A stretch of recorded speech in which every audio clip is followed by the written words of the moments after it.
بسم اللہ الرحمن الرحیم۔ السلام علیکم ناظرین، آئیے سنتے ہیں سبق آموز کہانی۔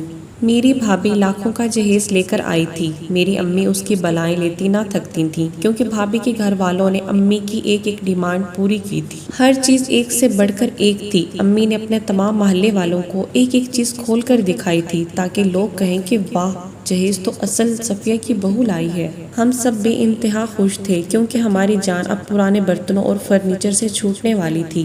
صبح جب میں اٹھی تو سوچا آج کا ناشتہ بھابھی کے لائے گئے برتنوں میں سرو کروں گی۔ میں نے خوشی خوشی سب کا ناشتہ بنایا۔ جب برتن لینے آئی تو استعمال کی ہر چیز پڑی تھی، مگر بھابھی کے جہیز کے ناشتے والے برتنوں کا ڈبہ غائب تھا۔ میں بھاگ کر امی کے پاس آئی تو وہ بھی بہت پریشان ہو گئی تھیں۔ انہوں نے میرے ساتھ سارا گھر چھان مارا، مگر ہم کامیاب نہ ہو سکے۔ امی بولی، ریحانہ، برتنوں کا ذکر اپنی بھابھی سے مت کرنا، خام خام تماشا کرے گی۔ اس دن تو ہم نے یہ بات بھابھی سے چھپا لی، مگر ہر رات ہی بھابھی کے جہیز کے سامان سے کوئی نہ کوئی چیز گم ہو جاتی تھی۔ امی نے بھابھی سے بات کرنے سے منع کیا تھا، مگر انہوں نے بھائی کو اپنے پاس بلا کر کہا کہ تم تو جانتے ہو کہ تمہاری بیوی لاکھوں کا جہیز لے کر آئی ہے۔ مجھے بہت خوف رہتا ہے کہ کہیں کوئی ڈاکو نہ آ جائے، اس لیے ایسا کرو کوئی چوکیدار رکھوا دو، کم از کم مجھے چین سے نیند تو آ جائے کرے گی۔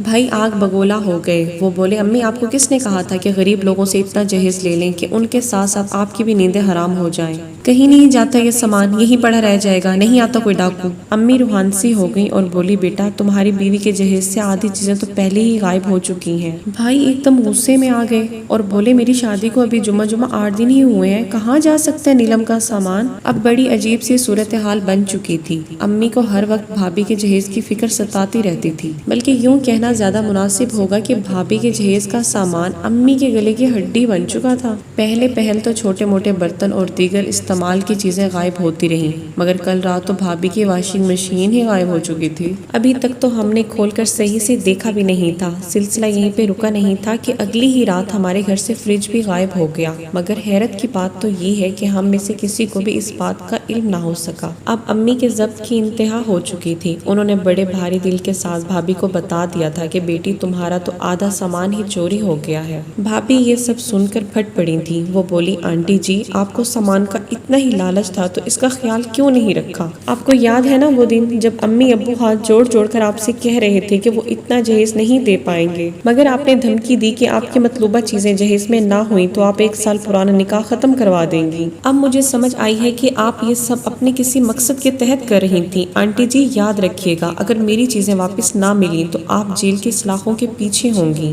امی رونے لگی تھیں۔ وہ بولی، بیٹا آج رات تم اور میں جا کر پہرا دیں گے تاکہ چور رنگے ہاتھوں پکڑا جائے۔ میں نے اور امی نے رات بھر جاگنے کی مکمل تیاری کر لی تھی، مگر پھر بھی نہ جانے ہماری آنکھ کیسے لگ گئی۔ صبح اٹھے تو بھابھی کے جہیز کا اے سی بھی غائب تھا۔ بھابھی کے تماشے نے ہمیں بے سکون کیا ہوا تھا۔ میں اور امی ہر رات یہی کہتے کہ رات بھر جاگ کر پہرا دیں گے، مگر پتہ نہیں کیسے آنکھ لگ جاتی تھی۔ ایک رات امی کے لیے کھانا کمرے میں لائی تو وہ پھوٹ پھوٹ کر رونے لگی اور بولی، میں نے بہت بڑا عذاب اپنے گلے ڈال لیا ہے۔ اے کاش اس ٹائم لالچ کر کے اتنا جہیز نہ لیتی، کم از کم سکون تو ہوتا میری زندگی میں۔ میں ان کو دلاسا دیتی رہی۔ کھانا یوں ہی پڑے پڑے ٹھنڈا ہو گیا۔ ہم دونوں نے کھانا نہ کھایا، اس لیے آج رات ہمیں نیند بھی نہیں آ رہی تھی۔ ابھی تھوڑی ہی دیر گزری تھی کہ باہر سے کھٹکے کی آواز آنے لگی۔ امی بولی، چور آ گیا ہے۔ ہم بھاگ کر باہر نکلے تو سامنے ہی بھائی اور بھابھی کھڑے تھے۔ ان کے پاس کوکنگ رینج تھا جسے وہ دھکا لگا کر باہر لے جا رہے تھے۔ ہم دونوں تو سکتے میں ہی آ گئیں۔ امی بولی، یہ کیا ہو رہا ہے؟ بھابھی بولی، آنٹی جی آپ کو جہیز لینے کا بہت شوق تھا، وہ میں لے آئی ہوں۔ اب مجھے اپنے والدین کے سر سے قرض بھی تو اتارنا ہے، اس لیے میں اپنے شوہر کی اجازت لے کر جہیز کی ہر چیز بیچ کر اپنے والدین کا قرض ادا کر رہی ہوں۔ ہمارے گھر میں جتنی بھی چیزیں چوری ہوئی ہیں وہ میں نے ہی اٹھائی ہیں۔